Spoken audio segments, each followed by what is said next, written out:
So I just finished recording JRDN versus JRDN, the semifinals of this tournament.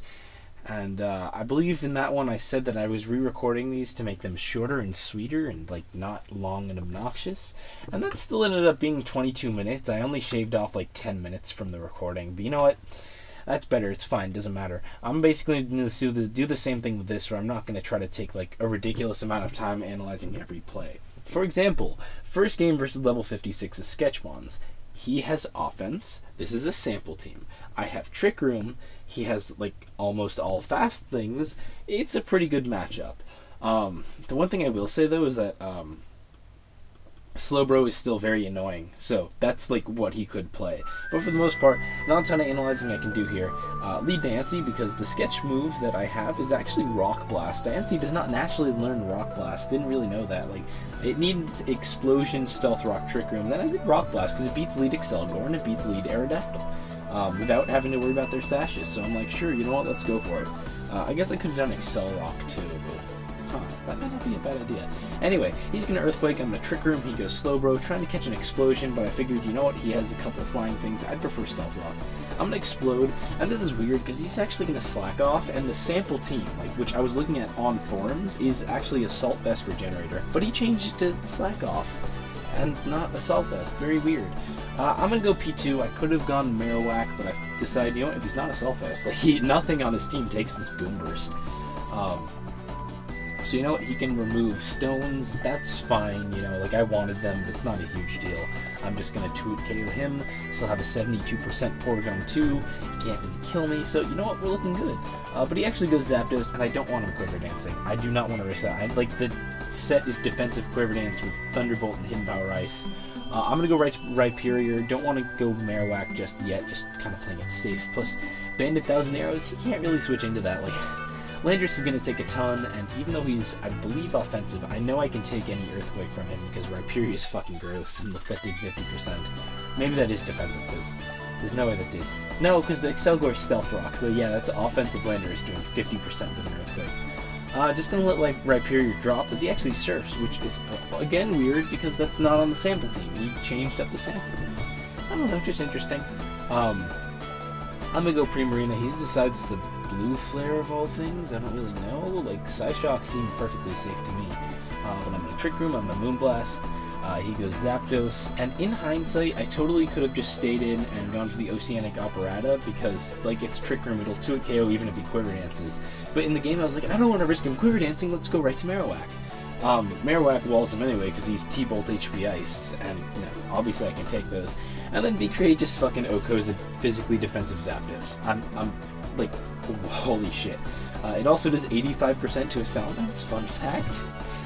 I mean, that's 0-0 Salamence, and that almost took about as much as a physically defensive Zapdos. At the point is, Marowak is just stupidly strong with V-Create. And Mawile can just clean up with the extreme speed, you know? So that's gonna be game one. Didn't want to spend a ton of time on that just because that fucking matchup was just gross. Game 2 is almost any ability, the tier that I expected to lose the most out of any of them. I know he's getting teams from Roses, and just in general, he's a very good player that I have to worry about.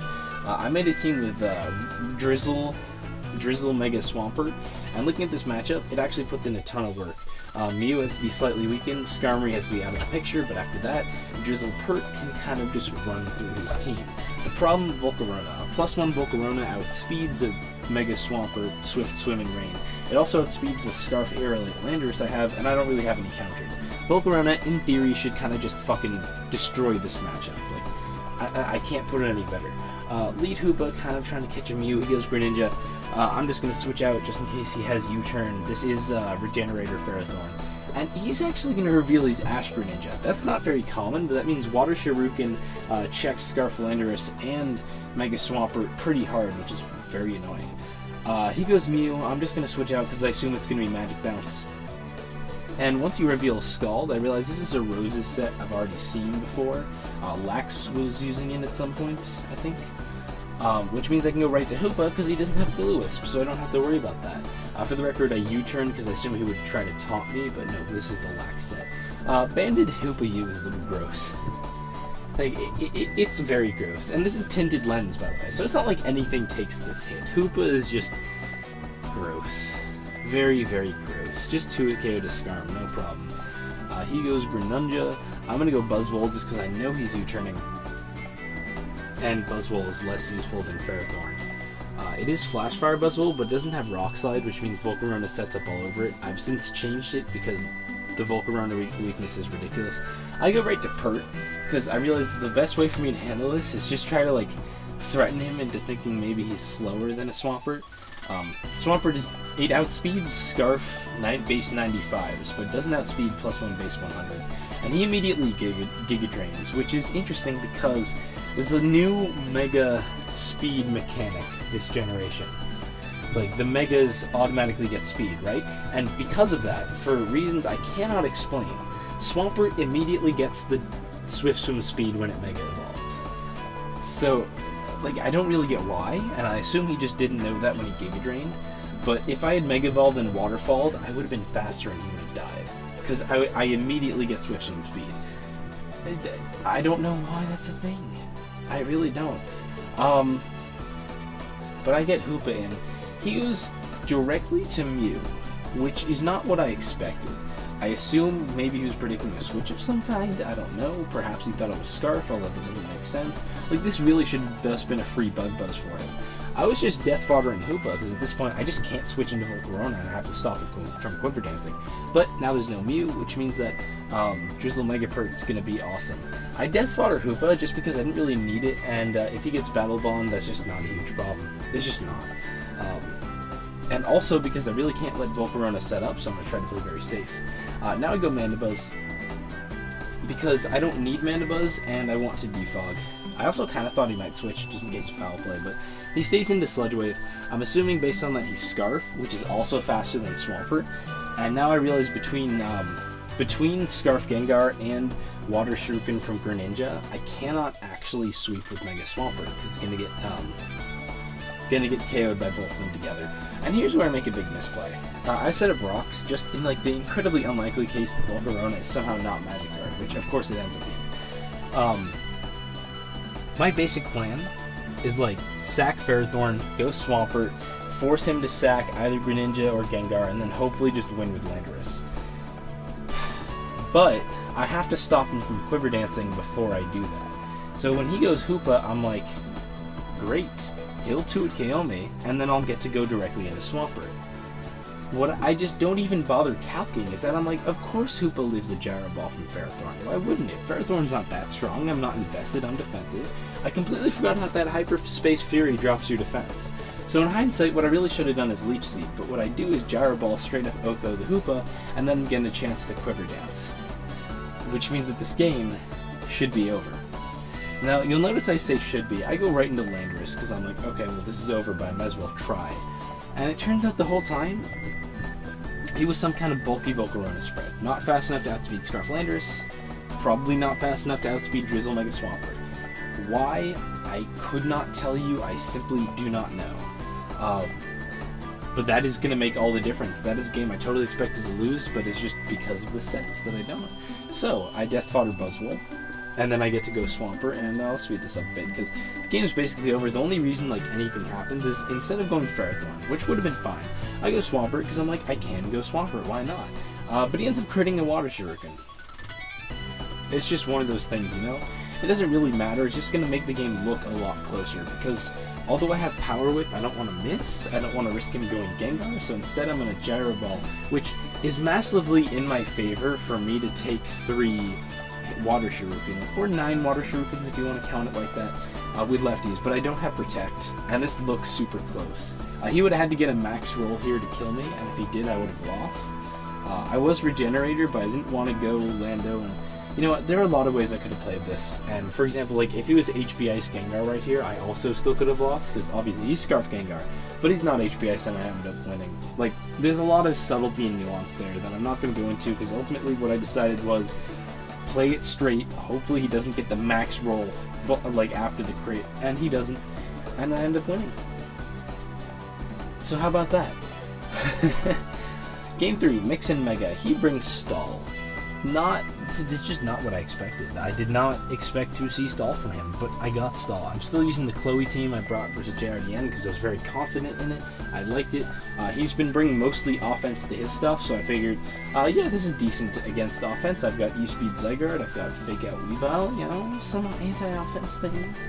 Team has a lot of priority, and Arceus Steel is a bit anti-meta, but doesn't really help versus the stall team, which has like Suicune, Magearna with Hard Swap, all that stuff. So I'm going to have to play this matchup just super offensively, try to break him as fast as I can, which is why when he leads Zygarde, I'm just going to immediately Stealth Rock, despite the fact that he has a Zygarde. Ends up being like more of a semi-stall, I guess. This is his one offensive thing, which is totally understandable, as I'm just going to get up Rocks. And he's going to crit me here, which is very unfortunate. I went for Rock Slide, and if I had gotten that Rock Slide, it would have been a massively different game, as we'll see. But overall, like, there are a lot worse ways to get hacks than like the early crit that I can deal with. It's definitely not a huge game changer. I'm gonna go right into my own Zygarde and Dragon Dance, just because, like I said, I'm playing this super offensively. Didn't think he'd want to risk the dual Zygarde face-off early, but if he did, I was fine with that. Here goes Yveltal. I'm like, sure, I know I can take a foul play, so let's just get rid of Yveltal. So dead Yveltal. Things are starting out okay.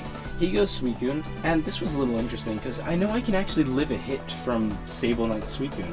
Skull doesn't kill me unless he crits or gets a burn. Return is going to 2 KO there, and very unfortunately he gets the crit. Still, like, there are far worse ways for him to hacks me, but you know, it's a little annoying. Fortunately, like, as a little bit of revenge, I'm going to go into Yveltal, not get the roll, but get the flinch, so that's fine. I don't believe it was massively I don't believe that one was, like, in my favor, but, picking up a flinch there does definitely sort of help to make up for it. We'll see. I needed Yveltal healthy.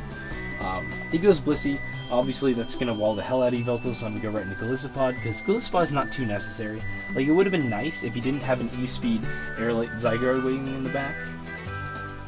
You can see Blissey is stupidly bulky, even though I've got the Mega Boost or Primal Boost, and I've got the Heavy Rain Up. Liquidation is still only doing like 45 to something that's not known for physical offense. But you know what? I'm just going to be able to Swords Dance and break through that Blissey. At this point, he has to sack something. Decides it should be Blissey, which makes sense if he thought I was a Swords Dance Arceus form, which, looking at my team, is far from unreasonable. But in hindsight, it may have been better to sack something else. There's just no way he could have known that. Now Zygarde comes out. Something has to be foddered. It is going to be Golisopod. I don't want to risk it going into my Arceus Steel at this point. If I didn't say, it is Calm Mind Arceus Steel, if you don't remember from last game. I go Weavile. This is definitely, like, if I could have doubled somewhere, probably should have been here, but I'm just going to play it safe. I'm going to go for the Fake Out as Magearna comes out. As you can see, that only does 12.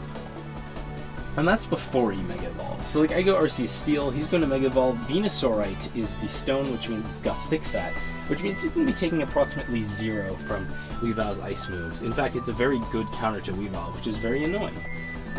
So I'm going to stay into Judgment, because I need to weaken this now, because it's stopping my Weavile from winning. Unfortunately, obviously, he's got Pain Split, he's going to be able to stay healthy, but switches right into Arceus Ghost, as I can just, like, you know, I'm not doing anything, I'm at -2. And this is the point where Yveltal getting weakened by Suicune's Scald could have definitely changed things, because I can go to Yveltal and not get 2KO'd by Judgment, which is what I assume he is, because he has no Defogger. He's going to end up sacking this for Defog, because he needs to keep his Zygarde healthy, which looks a little suspect, I guess, because he could have gone Magearna. But he needs Magearna healthy, and he still has the upper hand here, because Zygarde can basically just come in and threaten to get a kill. Now I can force that with Weavile, and this big game basically turns into like 50-50s, because obviously Weavile beats Zygarde, Steelseus beats Magearna, Magearna beats Weavile, Zygarde beats Steelseus. You know, it's one of those matchup things. But he has the upper hand, because I'm the one with the pressure to get the predictions right, because otherwise Magearna is just going to roll all over me. I immediately double into Arceus Steel, which means I get the first prediction correct, as he goes Magearna. I'm going to Judgment. It's not going to do enough, though. He's still out of range of Weavile. He's actually out of range of Weavile faking out, plus doing another attack. as Zygarde comes back in. Fortunately, I can take 1,000 arrows with Weavile, and I didn't think he'd be risky enough to go for the frustration there. So, take the hit. He goes back to Magearna as I try to predict him staying in, go for the fake out. Unfortunately, I get it wrong, which means he theoretically should win here. And this is the point where it gets interesting, because you're going to see he doesn't actually Volt Switch, which he revealed he had. That should have been a free Volt Switch. Kills Weavile, right? And gets more damage on Arceus. He doesn't do it, and I didn't know why then, but that's going to be the big precursor of things to come. You got to keep this in the back of your mind. So, Zygarde comes back in. I'm going to Judgment. If I had gotten that Rock Slide, you know, it would have been the game already, but unfortunately I didn't get it. He's going to kill me with 1,000 arrows, and at this point I assume that I've lost. He can just sack this, go Magearna, but what's that? He switched into Magearna, which means it's in range of Fake Out plus Throat Chop. What? And then he goes to Zygarde, and he just drops to a Feint, because Feint out-prioritizes Extreme Speed, and I win the game. And the reason for that is, he thought that I didn't have Feint, he instead thought I was Low Kick Weavile. Which makes perfect sense. Low Kick is a move you run to hit Magearna and a couple other things, but a lot of it's Magearna. It's a very heavy tier, you know, it's based off Ubers, a lot of things are heavy, so it's a common coverage move you'd see. And yeah, he just expected Low Kick, which is why he switched into Zygarde, because he wanted to take the Low Kick from Weavile and then Extreme Speed. Because Extreme Speed would have been fine, because in his mind I didn't have Feint, which you specifically run just to beat Extreme Speed users like Zygarde. Unfortunately for him I do, which means that like this is the second game in a row that was incredibly close. Just came down to what sets we had, but I end up winning. And I cannot complain with that result. I was super happy with this. 3-0 in finals is pretty dominating. I feel like I played my ass off, I prepped my ass off, and I'm still riding on that high. Even after graduation, I'm still riding on this All the Metas Grand Slam high. Anyway, hope you enjoyed. Man, this is like the most fast-paced recording I've done in a long time. And I'll see you guys next time, maybe.